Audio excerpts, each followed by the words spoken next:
জাহিদুল ইসলাম নোমান ৯ নম্বর বালিয়া ইউনিয়নের উদীয়মান এক রাজনৈতিক যোদ্ধা।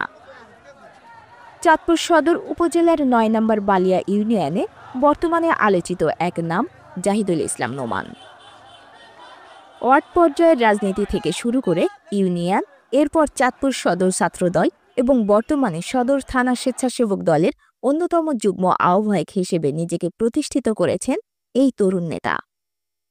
ছাত্র রাজনীতির মধ্য দিয়েই রাজনীতির মাঠে পথ চলা শুরু করেন জাহিদুল ইসলাম নোমান।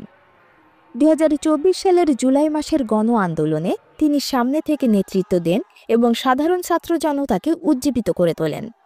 জুলাইয়ের ছাত্র জনতার আন্দোলনে যখন সারা দেশব্যাপী আন্দোলন উত্তাল, তখন আমিও সেই যোদ্ধাদের মধ্যে অন্যতম একজন ছিলাম।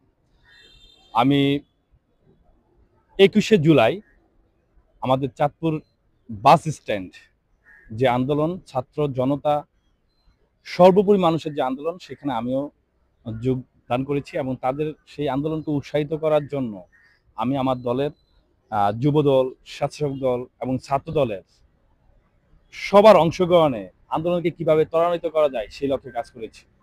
শুধু নেতৃত্বই নয়, পুলিশের সাথে মুখোমুখি অবস্থানে থাকা শিক্ষার্থীদের মাঝে একের পর এক পানি সরবরাহ করে সহমর্মিতার এক উজ্জ্বল দৃষ্টান্ত স্থাপন করেন। এই মানবিক পদক্ষেপটি তাকে জনগণের মাঝে আলোচিত করে তোলে, যদিও শাসক গোষ্ঠীর রোষানলে পড়তে হয় তাকে।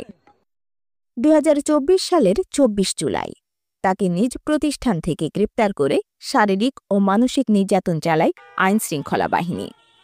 মিথ্যা মামলায় তাকে জড়ানো হয়, কিন্তু কোনো কিছুই তাকে দমাতে পারেনি, কারণ তিনি ছিলেন শেখ ফরিদ আহমেদ মানাতে গড়া এক আদর্শ ছাত্রনেতা।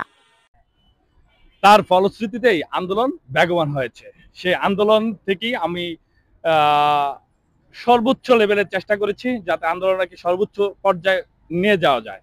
তার ফলশ্রুতিতেই স্বৈরাচার হাসিনার রোষানলে পড়ি এবং আমাকে ২৩ জুলাই আমার সেই প্রতিষ্ঠান থেকে আমাকে খুনি হাসিনার সেই ফ্যাসিস্ট পুলিশ বাহিনী আমাকে নির্মমভাবে উঠিয়ে নিয়ে যায়।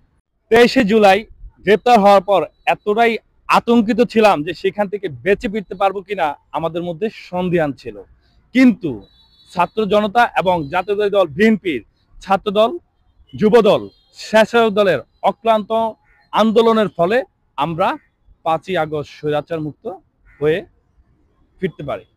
আমাদের এই আন্দোলনের মূল মন্ত্র বা যার অবদানে, যার নেতৃত্বে আমরা এই আন্দোলনে অংশগ্রহণ করেছি, সেটি হচ্ছে আমাদের চাঁদপুর জেলা বিএনপির সম্মানিত সভাপতি শেখ ফরিদ আহমেদ মানিক ভাই।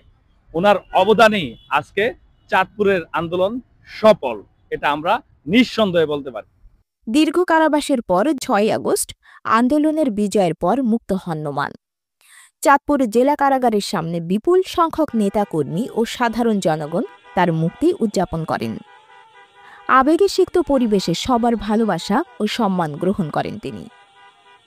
জাহিদুল ইসলাম নোমান জানান, আমি সব সময় দেশ ও জনগণের স্বার্থে আন্দোলনের পক্ষে ছিলাম, আগামীতেও থাকব। যারা এই আন্দোলনে জীবন দিয়েছেন তাদের আত্মার মাগফিরাত কামনা করছি এবং পরিবারগুলোর প্রতি গভীর সমবেদনা জানাচ্ছি।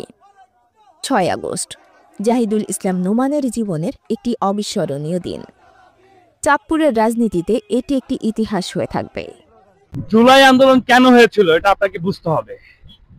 জনগণের কাছে সরকারের জবাবদিহিতামূলক পদক্ষেপ না থাকার কারণেই জুলাই আন্দোলনের সৃষ্টি হয়েছে। আর এই জুলাই আন্দোলন করতে গিয়ে যারা শহীদ হয়েছেন তাদের প্রতি আমার বিনম্র শ্রদ্ধা, ভালোবাসা, ভক্তি সব সময় কাজ করে। যখনই জুলাই আগস্ট আসবে, এই স্মৃতিচারণ, এই আন্দোলন, এই ভালোবাসা সব সময় আমাদের মধ্যে কাজ করবে। আমরা তাদের প্রতি শ্রদ্ধা রেখে আগামী সুন্দর বাংলাদেশ বিনির্মাণে আমাদের ছাত্রদল, যুবদল এবং স্বেচ্ছাসেবক দল সব সময় কাজ করে যাবে।